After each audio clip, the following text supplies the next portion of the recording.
The bottom of the paper bag was letting go, and I could feel the cold of a bagged head of romaine bleeding through to the inside of my forearm, which is the exact second Vanessa Ward decided to say the thing loud enough for the whole lot to hear it. She said it the way people say a thing they've practiced in a mirror. "Meredith, honey, does the boy come with the groceries, or did you have to pay extra?" I didn't look at Vanessa. I looked at Meredith's right hand, the one resting on the lip of the opened trunk, and I watched her thumbnail press a little white crescent into the side of her first finger, and then let go. She'd done it twice already that evening, once when the register jammed, and once when Elodie asked if we could get the cereal with the cartoon horse on it. I'd started cataloging it without meaning to.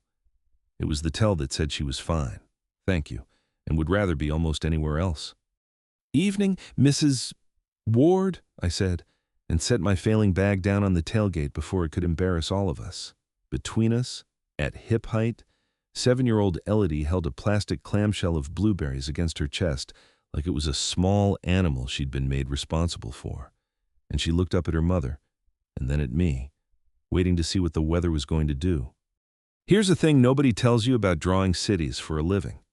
You spend your whole day deciding where other people's mornings will happen, where the light hits the bench, where the mother sets down the stroller, and you go home to a rented room with a mattress and a lamp and a rolled tube of paper. I was 29 years old, and I had spent 4 months redesigning the Riverside district of a town I'd lived in for exactly one. And the only thing in Wexler's Crossing that had made me feel like the place might be real instead of a rendering was standing in front of me, pressing her thumbnail into her finger, refusing to give Vanessa Ward the wince she'd come for. That should have told me everything. It took me the rest of the summer to hear it. I want to be honest about the shape of this, because I've noticed I lie by leaving things out, and I'm trying to quit. I didn't walk into Wexler's Crossing looking for Meredith Lee. I walked in with a laptop, a survey of the flood line, and a mandate from the county to modernize the Riverside Commercial Corridor, which is the kind of phrase that means somebody with money wants a nicer view and doesn't want to say so. My job was the plan. The plan ran straight through the middle of Lee's Market, the co-op grocery her grandfather had opened, that her father had kept, that she'd taken over at 31 when her father's heart quit at the register, and she never once, in all the weeks I knew her, described as a burden. Though it was. The county paired us. That was the whole beginning of it. And it was nobody's romance. It was a form. The redevelopment needed a merchant's representative to co-chair the district committee alongside the planner for community buy-in, and the merchants elected Meredith because she was the one who'd read the lease code and the one who wasn't afraid of a microphone. So the first real hour I ever spent with her was across a folding table in the community center, both of us assigned to build the same thing. Neither of us convinced the other wasn't the problem. "You're the one who wants to knock down my building," she said, not sitting yet, coat still on. "I'm the one who was told to draw a corridor," I said. "The building's not in the drawing. Yet." "That's what the yet is for. That's what you're for." She looked at me a long time. Then she sat and unrolled her own copy of my plan across the table, and I saw she'd read it, really read it, marked it, folded the corner down over the market parcel so many times the paper had gone soft and gray there, the way a page goes when a hand keeps finding it. "Okay, Mr. Reed," she said. "Show me where the yet lives." My old boss, Silas Morgan, who taught me everything I know about rooms and about drawings and about which fights are worth your voice, used to say one line so often I could hear it in my sleep. The strongest position is the one you never have to raise your voice to defend. He meant zoning hearings. He meant bring the survey, bring the flood data, bring the thing that's just true, and let the loud people wear themselves out against it. I'd built a whole career out of quiet. I did not yet know I was about to need the line for something it was never meant for. The reason my plan was better than Dominic's brochure, the reason it kept the market, came down to a number nobody in town had checked in 30 years. And the morning I found it was the first time Meredith looked at me like I might be worth the trouble I was causing. The county had the whole Riverside parcel flagged flood constrained, which is bureaucrat for you can't build anything real here, which is the exact flag Dominic's people were using to argue the co-op couldn't be rebuilt where it stood. Everyone had taken the flag as gospel because the flag was old, and old things in a small town get treated like weather. But I'd spent enough years watching men in offices copy a number forward without retaking it. So I did the thing planners are supposed to do and almost never bother with. I went to the river with a laser level, a rod, and the original 1994 survey, and I reshot the line myself. I was out there past dawn, up to my shins in cold mud along the bank behind the loading dock, sighting the rod against the actual high water stain on the old retaining wall, when Meredith came out the back of the market in rubber boots with 2 coffees, because Elodie had spotted me from the storeroom window and announced that the map man is in the river. She handed me a cup without a word and held the rod steady at the second station while I shot it. And she was good at it. She didn't wobble. She watched my hand for the signal instead of talking. And when I ran the levels right there on the tailgate of my truck, the answer came out plain on the page. The flood line the county had been quoting was set 11 inches too high because the 94 survey had used the old dam's spillway crest, and the dam had been redecked in 2003 and dropped the crest, and nobody had reshot it since. 11 inches was the whole market. 11 inches was 11 families. "Say that again in English," Meredith said, gripping the warm cup in both hands. "The county says your building's in the flood zone. The county's wrong. It's been wrong since before Elodie was born." I turned the field sheet toward her, the signed levels, the crest elevation, the delta, the arena of it all right there in pencil on a clipboard braced on my knee. "This says your store is legal to rebuild exactly where it stands. Dominic's whole argument that it can't be is a typo somebody made in 1994, and everybody's been too lazy to check." She didn't say anything for a second. Her thumbnail found her finger, then she looked from the sheet to the wall to me, and she said, "You crawled in the river at 6 in the morning to check a typo." "It's not a typo if it's 11 families," I said, which was the truest thing I'd said out loud in a while, and she heard it as true, and something in her recalibrated. I filed the corrected survey with the county that Friday, and the following week, the county's own staff engineer, a gray, careful man named Marcus Ward, no relation to Vanessa, which the town found endlessly funny, called me into his office, laid my field sheet next to the 1994 original, and said, "You're right. It's been wrong for 30 years and nobody caught it.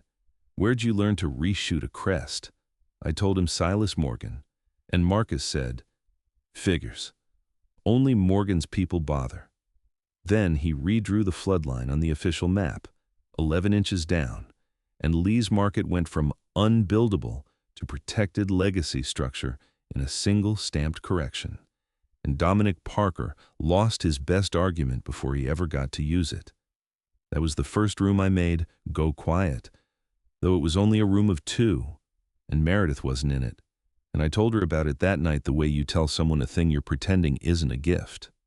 Vanessa Ward chaired the town council, and Vanessa Ward had a nephew, Dominic Parker, a developer out of the city with a firm and a brochure, and the two of them wanted the Riverside plan to skip the co-op idea I'd sketched, a rebuilt public market anchored by Lee's, and go straight to what Dominic's brochure called curated retail, which is city for expensive and empty.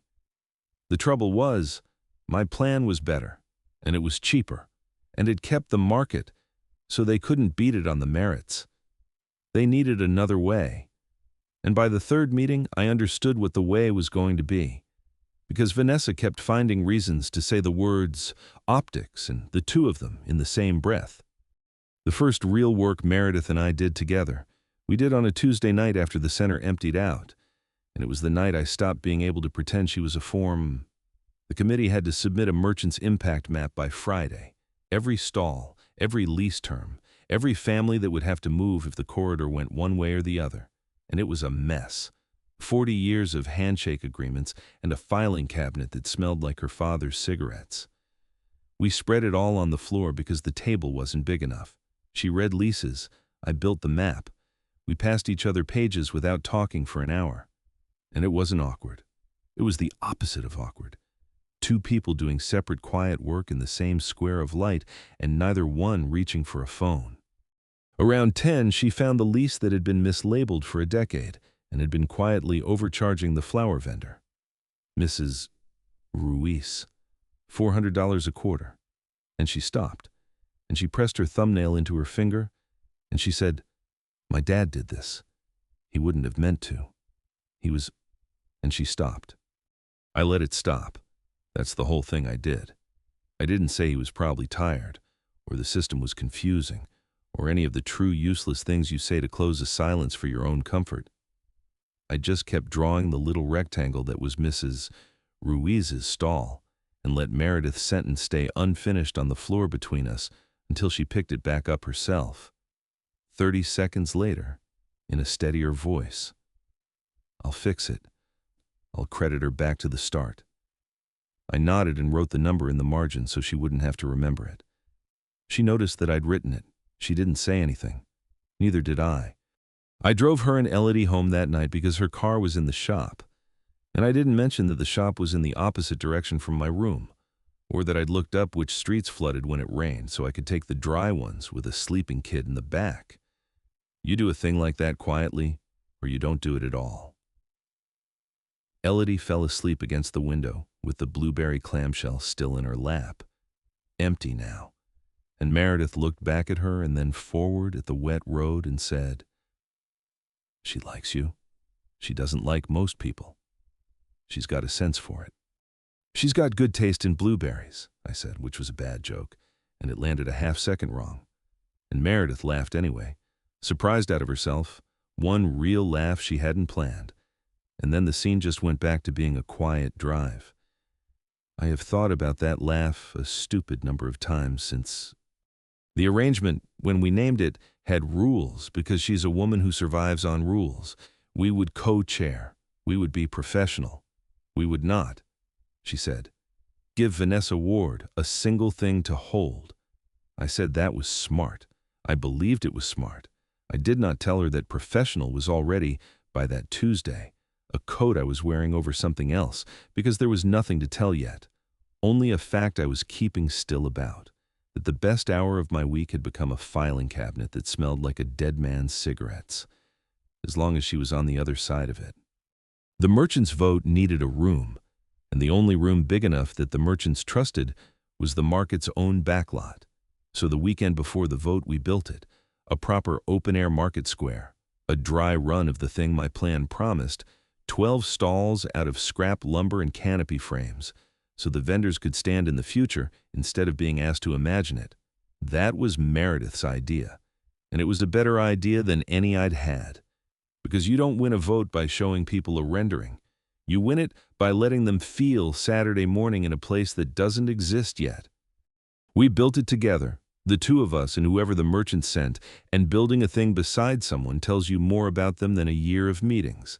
She was fast and impatient, and she measured once and cut once, and she had opinions about stall width that turned out to be correct. I ran the frames and the canopy tension, she ran the layout and the people. Somewhere around the fourth stall we stopped narrating what we were doing, and just moved around each other. Her handing me the driver before I asked for it, me holding the frame square while she checked it against nothing but her own eye. And it was the same feeling as the filing cabinet floor, separate work, same square of light, no wasted words. When a canopy pole slipped and swung toward her, I put a hand flat on it and stopped it without thinking and said, "Careful." And she said, "I've got it." And I let go, because she did have it, and that was the whole grammar of us in 3 words. Elodie built too, in her way. She was in charge of the welcome table, which was a card table and a coffee can of markers, and she made a sign that said Lee's Market with the apostrophe defiantly absent, and she built, out of a scrap 2x4 and a tuna can and roughly 400 nails, a bird feeder so crooked it looked like it was ducking. She was ferociously proud of it. She hung it on the corner post of the first stall and informed us both that it was the mascot and could not be moved. Meredith started to say something about how it wouldn't survive a good wind, then looked at her daughter's face and stopped. And the crooked feeder stayed on the corner post. And I want to tell you that little lopsided thing outlasted the whole vote and the whole hearing and is still, 2 winters later, hanging on the same post in the Finnish square, ducking, full of birds, mascot of everything we managed to keep. Meredith's friend Daphne Carter ran the coffee stand at the far end and watched all of this the way a good friend watches, which is to say, sideways and out loud. She caught me refilling the vendor's water and rerouting the extension cords away from the puddle by the loading dock without being asked. And she said, "Low," so Meredith wouldn't hear. "You know she's going to try to send you away. Right before it matters, she does it every time she likes something too much. Her husband left before Elodie could walk, and she decided the safe move was to do the leaving herself from then on." I said I'd noticed. Daphne looked at me for a second and said, "Then don't take the exit when she opens it for you. That's the whole test. She won't tell you it's a test." I said, "Thank you." She handed me a coffee I didn't ask for and said, "Don't thank me, just pass it," which is, I would learn, the family's entire language of love. You don't announce the kindness. You just do it and let the other person catch you. I did not, at the time, know how completely Daphne had just handed me the map to the next 2 months of my life. There was one night that had no plot in it, which is maybe why I remember it best. We were doing the vendor ledgers at the counter after a storm coming in over the river, and the power browned out and steadied and browned again. And Meredith lit the 2 hurricane lamps she kept under the register for exactly this, because a store that old floods you with reasons to be ready. We worked by lamplight. Rain came sideways against the glass. At some point she stopped writing and looked at the front of the store, at nothing, and said, "My father used to run the numbers by these same lamps when the power went. I used to sit right there on that stool and think he was the smartest man alive." She turned the pencil over in her fingers. "I keep waiting to feel like I'm allowed to be the one holding the pencil, like somebody's going to come in and tell me I'm just playing at it and I have to give the store back." And then she pressed her thumbnail into her finger and started to say, "It's stupid, and stopped. I let the stop be. I'd learned that much. I didn't tell her it wasn't stupid or that she'd earned the pencil, because she knew both of those things, and hearing them from me would only make them mine. Instead, I reached over and did the one thing that was true and small and not a speech. I moved the second lamp 6 inches closer to her side of the counter so the light fell on her ledger instead of the dark middle of the store, and I went back to my own column. She watched me do it. The rain kept on. My hand had wanted to cover hers on the counter, and I hadn't, because the wanting wasn't the point, and the counter between us was hers to cross or not, and she knew I knew that, and somehow the 6 inches of lamplight said all of it better than a hand would have. We finished the ledgers. The storm passed, nothing happened, and it was one of the largest things that ever happened to me. The wound in her showed up sideways, the way real wounds do. It came out the night Elodie had a fever and the merchant's vote was the next morning, and Meredith was standing in her kitchen at 11 at night trying to do both, cold cloth in one hand, the vote count on a legal pad in the other. And she looked at me in her own doorway, because I'd come by to drop off the corrected map, and she said, too fast, like she was getting ahead of me, "You should go. You really should. I'm nearly 10 years older than you, Wesley. I have a sick kid and a dying store, and a nephew of the council chair telling everyone in town you're my toy. There's nothing here that isn't a liability for you. I'm being kind, telling you to go." Her words came too fast, but the cold cloth never left Elodie's forehead. I didn't argue. I set the corrected map on the counter and asked whether she wanted me to take the vote count. I asked if I could take the vote count off her hands so she could hold her kid with both. And she stared at me and handed me the legal pad. And I sat at her kitchen table until 2 in the morning, building the merchant's turnout plan while she rocked Elodie in the next room. And neither of us said a romantic word. And it was the closest I'd felt to another human being in years. We won the vote, 22-9. The merchants backing the co-op plan over Dominic's brochure. I remember Mrs. Ruiz crying and Meredith not crying, holding it, blinking once, hard, and reaching for her water glass instead. That night I called Silas, because you call the person who taught you when a thing goes right, or you should. He was retired down in Florida, on a porch, dying slowly of the ordinary thing men his age die of, and refusing to make it dramatic.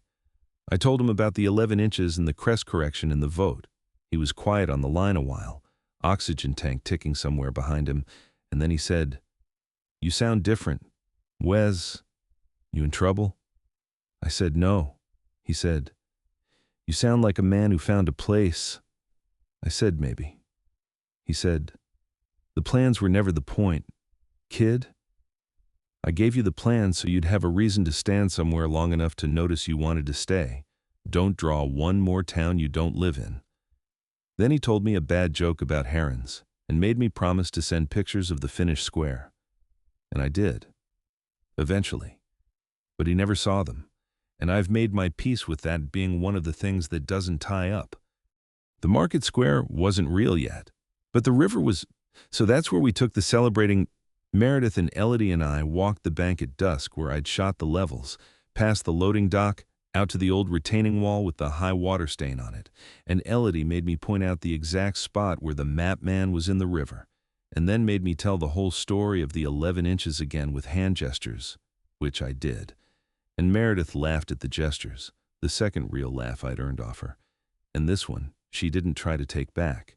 Somewhere out there, Elodie announced she was cold, and I had the jacket half off before she finished the sentence, and Meredith looked at me, doing it, and started to say, "You don't have to," and stopped, and let me. And I draped the jacket over her daughter's shoulders and said nothing, because that was the whole point of it. You do the thing quietly, or you don't do it at all. We stood at the wall and watched the water go gray. 3 people not talking, and it was not awkward, and I understood standing there that I had stopped being a man who was passing through. I remember thinking we were through the worst of it. I have a talent for thinking that at exactly the wrong time, because that was when Vanessa stopped fighting the plan and started fighting us. The rumor went out the way a rumor goes out in a town that size. Not a poster, just a temperature, a whisper at the counter that the market's situation was complicated now. A line in the church bulletin's community notes about leadership best kept above reproach. Then the thing that actually had teeth, a letter to the county, unsigned, but everyone knew the hand, alleging that the co-chair relationship was compromised by a personal entanglement and requesting the district plan be paused pending review of impropriety. It didn't have to be true. It only had to be loud enough, close enough to the hearing, to make the county nervous, and a nervous county kills a plan by simply doing nothing until the deadline passes. Vanessa didn't need to win. She needed the clock. The letter hit the market, too. That's the part I hadn't planned for, and it's the part that nearly ended us, because Meredith's livelihood ran on being trusted with people's grocery money and their gossip. And a town that had decided her judgment was compromised is a town that starts shopping at the chain on the highway just this once. Her Saturday numbers dropped a third in 1 week. I watched her stand at that register and thank people by name who wouldn't quite meet her eye, and press her thumbnail into her finger and keep the store open anyway. And I have never in my life wanted to burn a building down more. And I have also never been more sure that burning it down was exactly the wrong tool. The worst of it I saw with my own eyes. A woman I won't name, a regular, 20 years irregular. The kind of customer whose order Meredith knew by heart, came to the counter with a half-full basket and set it down, and said she just wasn't comfortable, given everything, and turned to leave the basket there for someone else to reshelve. And Meredith, who could have said 100 things, said only, "That's all right. Carol, your dry cleaning's still under the register whenever you want it. I held it back for you like always." Which gutted the woman, quietly, the way only kindness aimed at cruelty can, and the woman left anyway. And Meredith reshelved the basket herself, one item at a time, and I stood in the aisle pretending to read a label so she wouldn't have to be watched doing it. Mrs. Ruiz came out from the flower stall and stood next to her at the register for the rest of the afternoon without being asked. Just stood there, so that anyone who came in with a face on had to say it to 2 women instead of 1, Nobody had to teach these people loyalty. It was just how they'd been built, the same as the store. That was the night I made my mistake. I decided the way to help was to disappear into the work and hand her a victory instead of a hand. For 4 days, I answered fear the only way I knew. I stopped calling and buried myself in statutes. By the time the folder was finished, Meredith had heard only the silence. I spent 4 days pulling the county's own conflict of interest statute apart, and I found the thing that was just true, that a co-chair relationship is only disqualifying if it's undisclosed and materially benefits one party, and ours was neither.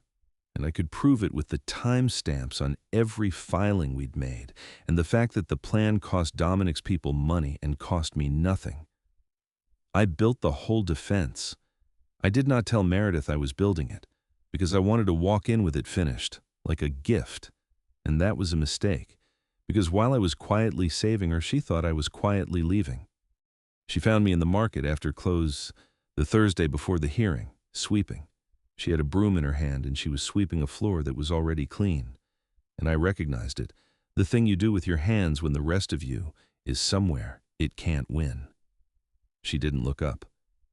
"You've been scarce," she said. "I've been working." Right on the thing, the broom stopped. "Wesley, why are you still here? Truly, you could disclose the whole committee thing, resign the co-chair, walk into that hearing clean, save your plan, and never have my name near yours again. That's the smart play. You keep telling me you love the smart play, so why are you standing in my closed store on a Thursday holding a folder you won't show me?" And there it was, the question under all her other questions, the one she'd been circling since the kitchen. She set the broom against the shelf and faced me, and she said it plain, and her voice didn't shake, which is how I knew it cost her everything. Why me? Why not someone your own age, someone without the store and the kid and the whole town watching for you to come to your senses? Why not the easy version? Wesley, what do you actually want here? I could have said something warm. I had warm things ready. But she'd asked me a true question, and she deserved the true answer, not the pretty one. So I put the folder down on the belt where the groceries go, and I said the plainest thing I've ever said out loud. Because they're not you. Simple. The store went quiet in a way that a store doesn't. The cooler hum suddenly loud, and I let it sit there for a second before I said the rest. I don't want the easy version. I've had the easy version. It's a rented room and a rolled-up drawing of somebody else's town. You're the first place I've stood in a year that felt like it was actually mine to stand in, and the age and the store and the kid aren't the price of that. Meredith, they're the reasons. I'm not staying because I can survive them. I'm staying because I want them. She pressed her thumbnail into her finger. Then she stopped and let her hand open and looked at it like it belonged to someone else. "You should have shown me the folder," she said. Quiet. "Yeah," I said. "I should have. I do that. I go quiet and I fix things and I forget the fixing looks like leaving. I'm sorry," which is a hard sentence for me. And she watched me spend it, and something in her face put the broom down for good. The hearing was on a Wednesday in the community center, the same folding tables where we'd started, and it was as public as this town got. County rep at the front, Vanessa in the second row with Dominic's brochure in her lap like a hymnal, Mrs. Ruiz and half the merchants filling the back, and Meredith and me at the co-chair's table with the soft cornered plan between us. I want to be clear that I did not win it. We won it, and the order of that mattered, and I only understood how much it mattered because of what I almost did wrong. Vanessa moved first. She stood without being called and she said the thing to the whole room, dressed up as concern. "I just think this county should ask itself whether a plan can be trusted when the two people running it are. Well, we all know. It's not personal. It's about optics. The optics are simply not appropriate, given the ages, given the—" "Do you want me to take this?" I said, low, to Meredith. "Or do you want to?" Because I could feel the old reflex, step in front, end the rude party with one clean line. I had the line, and I'd have done it a month before without asking. But Silas's other rule, the one under the famous one, was that the strongest position is the one you never have to raise your voice to defend. And I finally understood he'd never been talking about volume. He'd been talking about whose it was. This position was hers. It was her name, her store, her town. If I grabbed the microphone to defend her, I'd prove Vanessa's whole point, that she was a woman who needed a young man to speak for her. The only way to win was to hand her the true thing and get out of her way. Meredith looked at me. "I've got it," she said. She stood. She didn't raise her voice. She said, "Mrs. Ward's letter alleges an undisclosed conflict. Here's every filing this committee has made," and I slid the timestamps across. The deliverable. The thing that was just true. Each one disclosed, each one dated, each one costing me nothing and Mr. Reed nothing, and costing Mr. Fate Parker, specifically, the contract he flew in for. The county's own statute, Section 4, requires an undisclosed benefit. There isn't one. What there is. And here she let it land, and the room went quiet, the second way. The way that means everyone's finally listening. Is a store my grandfather built, a plan that keeps it and 11 other families in business, and a council chair who couldn't beat it on the numbers. So she came after who I have dinner with instead. That's not optics. That's just a smaller thing than she thought she'd have to be. Nobody clapped. It was better than clapping. The county rep asked Vanessa if she had documentation of an undisclosed benefit, and Vanessa didn't, because there wasn't one, and the review was denied, and the plan moved forward, and I sat there and did the single hardest thing the whole summer asked of me, which was to keep my mouth shut and let it be hers. Afterward, in the parking lot, Dominic Parker did a decent thing I didn't expect. He shook my hand and said the plan was good, and he'd told his aunt as much, and he left. And I understood he'd never really been the villain, just a man with a brochure who'd rather have been anywhere else. And I let him go without a word, because a man who resolves a thing by preserving the other guy's dignity gets to keep his own. Vanessa didn't shake anyone's hand. Some people the store softens and some people it doesn't, and she was the second kind, and I made my peace with the fact that she'd go on disliking us from a distance for years, and that the town would let her, and that not everything ties up. Meredith and I still don't get invited to the Ward's Christmas thing. I've decided I can live with it. The subplots close the way real ones do, in the days after, without ceremony. Mrs. Ruiz got her $400 a quarter credited back to the first wrong month, a check Meredith wrote by hand, and Mrs. Ruiz tried to refuse and then didn't. And the flower stall got the corner slot in the new square, the one with the morning light, because I'd drawn it that way months before on purpose and never mentioned it to anyone, least of all her. Daphne cornered me at the coffee stand the week after the hearing and said, "You didn't take the exit." And I said, "You told me not to." And she said, "People never listen to me. It's very disorienting." And then she hugged me hard and fast and pretended she hadn't. Marcus Ward, the careful county engineer, put my corrected flood line into the permanent record with a little note that just said, "Reshot, verified," which is the closest a man like that comes to a love letter. And every builder in that district has been quoting my 11 inches ever since. We didn't kiss at the hearing. I want to say that because the movies would have... We drove home, all three of us, Elodie asleep against the window again, and Meredith reached over in the dark and put her hand on the console. Palm up, not asking, just offering. And I put mine in it.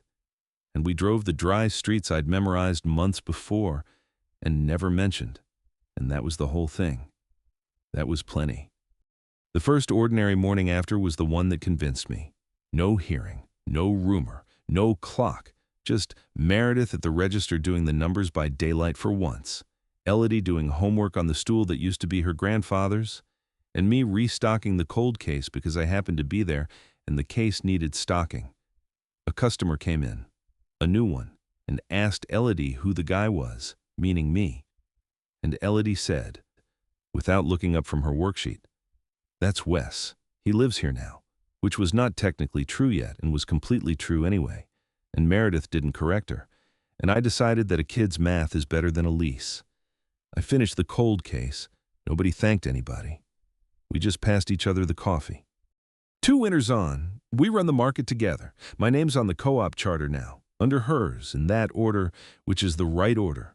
And the Riverside plan is a place people have mornings in, a public square with a bench where the light hits it, which I know because I drew it and then, for once, got to live in it. Elodie is 9 and bossy and calls me by my first name, except when she wants something, when I'm suddenly Wes, and I have never corrected her, because a nickname you didn't ask for is worth more than one you did. Last Saturday there was a ribbon night for the finished square, the merchants and the county and half the town, and the new council chair, not Vanessa, the town has a way of quietly fixing things, asked Meredith to say a few words and asked, formally, who her partner in all this had been. And Meredith took the little scissors, and instead of naming the plan or the committee, she reached back and pulled me up beside her in front of the whole crowd, in daylight, the exact daylight she'd once told me she couldn't be seen with me in. And she said, "This is Wesley Reed. He's mine. He built half of this and none of it would be here without him. And if anybody is still keeping score on the optics, I'd like it noted that I chose him out loud, on purpose." She didn't whisper it. She didn't have to. On the drive back, she had the old plan in the door pocket, the one from that first Tuesday, the corner over the market parcel gone soft and gray from a hand that kept finding it.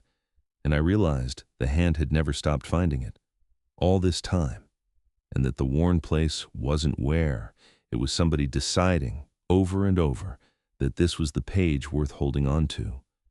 I used to think the strongest position was the one you never had to raise your voice to defend, and I still do. I just learned it was never about being quiet. It was about being sure enough of a thing that you don't need it loud, and she was the first thing in my life I was ever that sure of. Self-worth isn't proven by winning the argument. It's the quiet certainty that lets you hand someone the microphone and trust them to be enough.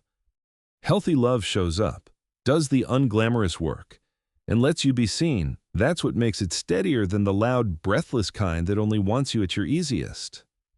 So here's my question for you.